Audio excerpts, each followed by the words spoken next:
Good evening and welcome to another episode of the Book Review Show. My name is Daniela Bleckner, host of the Book Review Show. Co-host of the Book Review Show, Yeshiba, will be joining us next week. I have a fantastic guest today in the studio. His name is Alfred Samuels. I actually met Alfred Samuels a couple of months ago actually at a Les Brown event. Absolutely fantastic man, great motivational speaker. I'm going to read you his biography first of all, so you can get really a good idea about how amazing this man is. A 4-year prostate cancer survivor, Alfred Samuels recently wrote his first book, Invincibility in the Face of Prostate Cancer, Coming Out the Other Side, with the intention to inspire, motivate, uplift and educate people about prostate cancer. Through Invincibility, it is Alfred's wish to influence people and make them realise the value of the information that he has recorded. Alfred has travelled extensively throughout the world and is educated to master's degree level in security management. He owns his own security consultancy company. Alfred has also served as a security and counter-terrorism advisor to African as well as Caribbean governments, with specialities in the areas of military and police training. Alfred has also worked in the entertainment industry for the past 28 years. You would not believe it because he looks very young here. For stars such as Bob Dylan, Sade, love Sade, Seal and Beyonce, Kelly Rowland, Mariah Carey, Oasis and Rod Stewart, to mention but a few. Alfred lives in Middlesex, so we won't give out his address, with his partner and family, and is in the studio with us today. Hello Alfred, how are you doing today? Good evening Danny, I'm fine thank you. Good. Good evening to your listeners also. Hello. Awesome biography there. So your journey's been a really interesting one. Can you tell us a little bit more about you? Where do I start? As you know, I've been in the security industry for a number of years now. I really sort of got into it by chance, to be honest with you.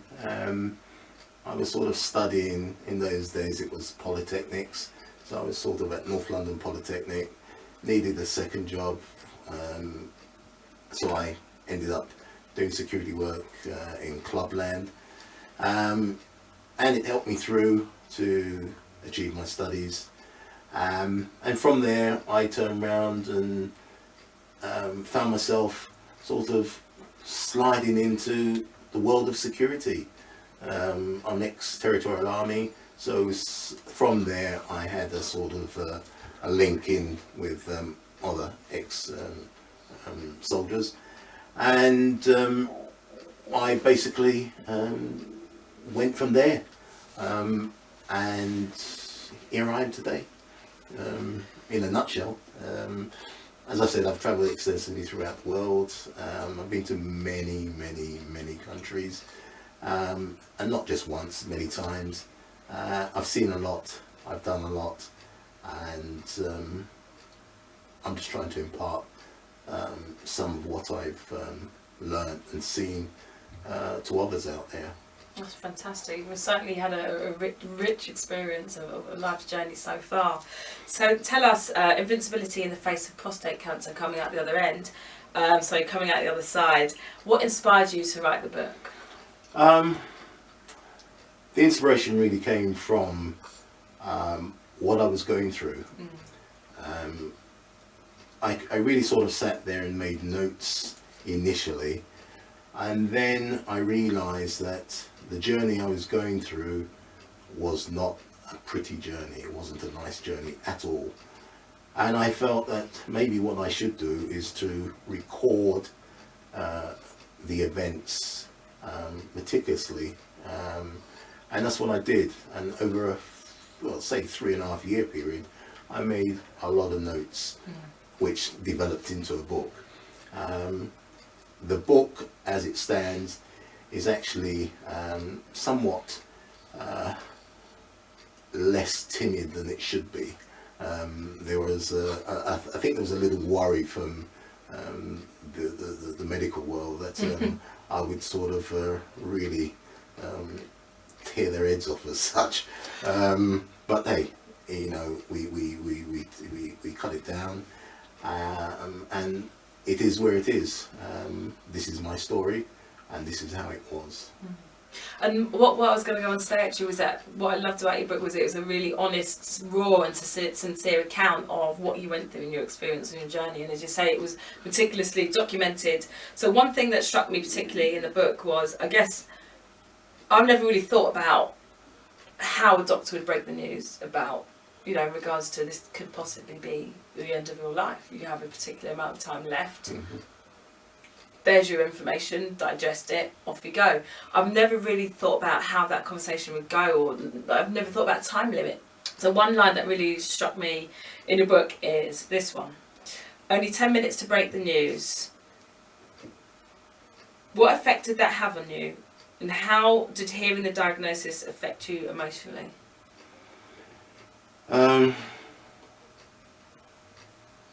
Going back to that day in question, which was, I recall it being a Wednesday in January. I think it was Wednesday the 27th of January.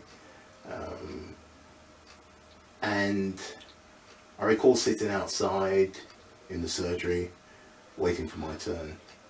And I recall the buzzer, the nurse, the receptionist should I say, saying to me, "Mr. Samuels, please go in." I walked into the doctor's surgery, and I recall him sitting there, and it's clear in my head right now. He was sitting there and he was looking at the computer, and what he was doing was looking at my notes. He was looking at the information received back from the scan, and he then said, "Please sit down." And obviously I was observing him, not thinking that the news was going to be disastrous. Yeah. That was the last thing in my mind. And as he sat there, it's as if he was searching for other answers to what was before him. What could there be that we've missed that it could be other than what's in front of him? Yeah. You could see it, and the questions that was asked of me suggested that. Anyway, he exhausted those questions, and then he just said, "I'm sorry to tell you, it's cancer." And that was it. I mean, you know, you sit there, the news is given, and I can only but say that I didn't cry. I just sat there and I raised my head to the sky, and in my head I was talking to myself, and I was saying to myself, "Why me? Why me?" And anyway, I sat there, looked at the doctor, and he looked back at me, and he just said, "We'll have to get you off to the hospital." So with that now, I got up. Literally a 10-minute conversation, but to me it was like, is that all my life was worth? 10 minutes, you know, to break that news to me. And I thought, wow. Anyway, it was, you know, papers were written up, and off I went. Walked out the front door of the surgery. I was walking down the road, and with that, I just said to myself, whoa. But I can only but tell you this. It was as if someone was walking with me. It was like an angelic, some being was there with me. Yeah. I can't describe it other than that. As I walked down the road, all that came to my mind was, stand strong, Alfred. Stand strong. You're gonna have to go and tell the family. You've got to tell your children. You've got to tell, you know, those that are close to you. And so said, so done. That was sort of really how it went, you know, that in that day in question. Sort of sense that angelic being that was by your side during that time was certainly more of a comfort than, you know, the 10 minutes that you had in the doctor's office, I'm sure. Angelic being was probably a lot more comfort than that 10 minutes, I can tell you now. 1,000 times over. Yeah, 1,000 times over. You're so right. But I mean, in terms of you take yourself back to sitting in the doctor's office there, what kinds of questions do they ask, and are you given any aftercare? Are you given any alternatives? Are you given a limit on your life? How does that conversation go? Well, no. You see, what happens is, at that stage, you're with your GP. You're then referred to the specialists. Right. The specialists is the oncologist, is your urologist. It's a team of people. It's not just one person. Right. Okay. So they referred me to my local hospital, which had a cancer unit in it, or within it, should I say. And I was referred to an oncologist straight away, who, excuse me, big one, who then took me under their wing and said to me, look, we need to, basically we need to turn around and deal with you quickly, because from what we're seeing, it doesn't look good. However, all is not lost.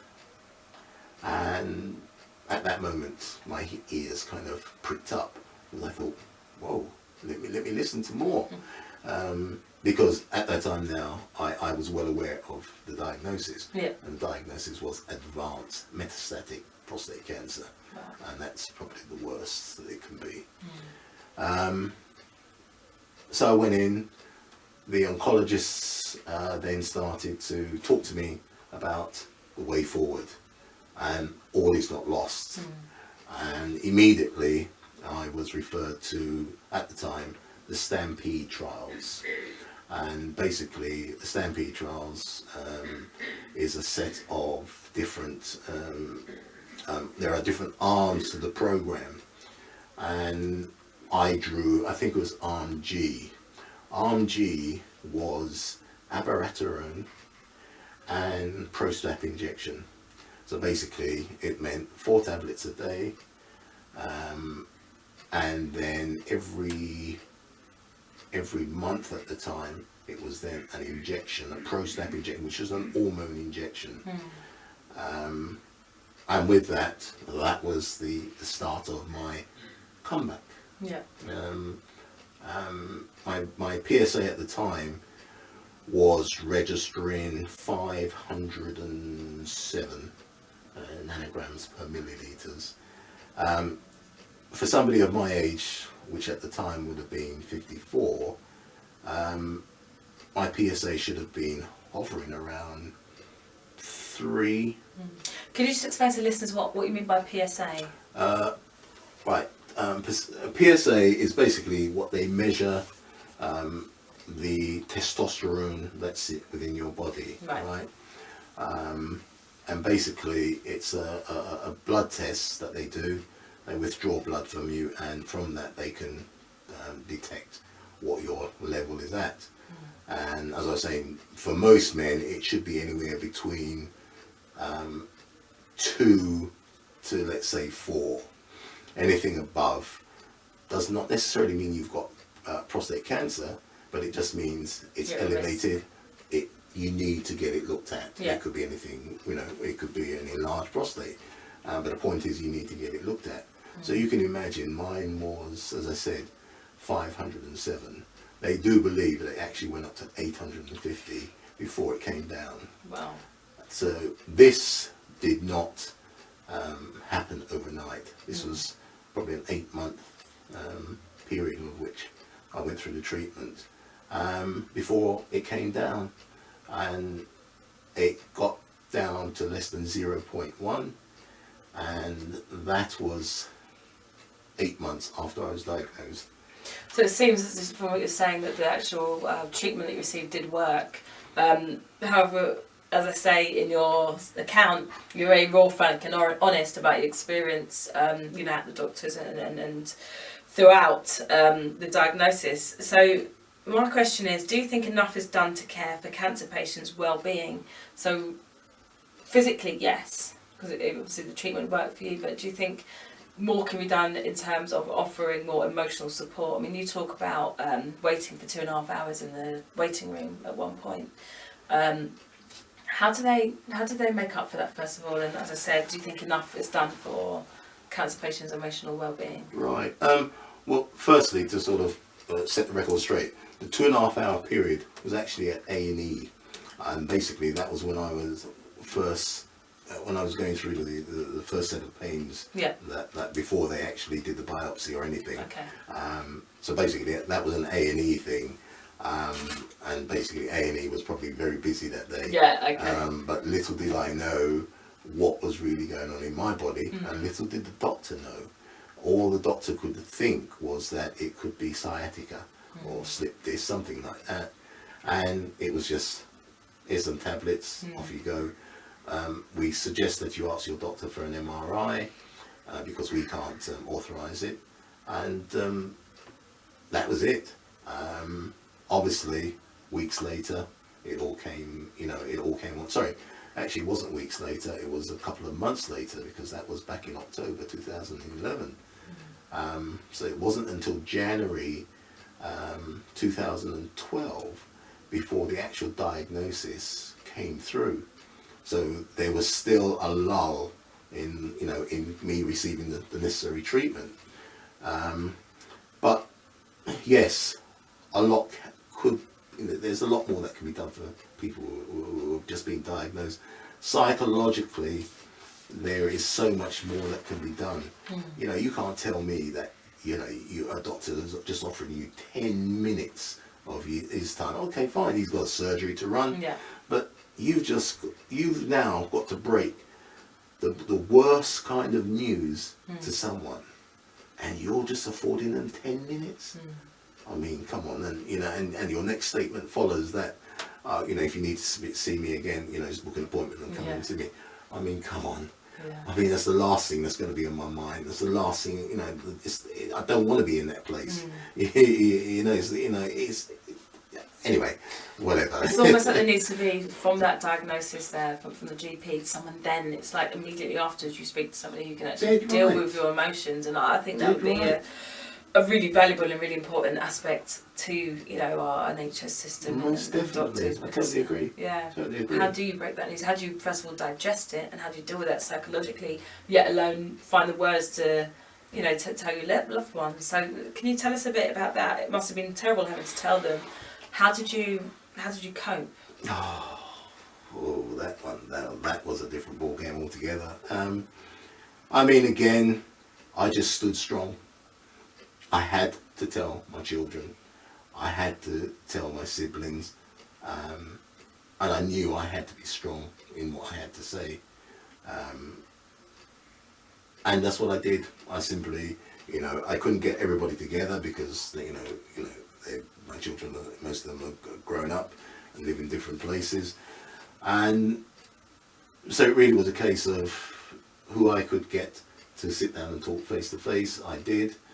Who I had to call on the phone, I did, but it didn't become easier at any stage. You actually feel to yourself, well, maybe what I should have done is got everybody together at once, but I wasn't thinking that way. I was just thinking I needed to get the news out, and I did. I passed the news on. Admittedly, on the first news that I gave to my eldest daughter, Selena, I actually couldn't utter the words. My brother was actually in the room with us, and he actually uttered the words, "Dad's got cancer." And I remember the look on my daughter's face, and I just thought, wow. But again, within me, I was just simply saying to myself, Alfred, you've got to remain upbeat, you've got to remain strong, you've got to remain positive. You've got to show everybody, okay, that you've not given up, right? You've got to show everybody that, you have to be that shining example, because my son James said to me once, he said, "Dad, we, as your sons, are looking at you because we may have to go through this one day. Yeah. And as such, we need to know how to deal with this. We're looking at you. Wow. And you know, once the way, and when you put it that way to me, I thought, wow. I can imagine that would have given you a whole new perspective, It did. and not so It much did. a reason to live, but a real strength and Without reason a to doubt. carry on. Yeah. Without a doubt, I'll never forget those words. And likewise, you know, Never thought about it. everybody in their own little way had a little statement to make, which encouraged me, which helped me, and just really made me say, yeah, Cancer, you want a war? Come on, bring it on. Bring it on, because this is the wrong person to bring it to.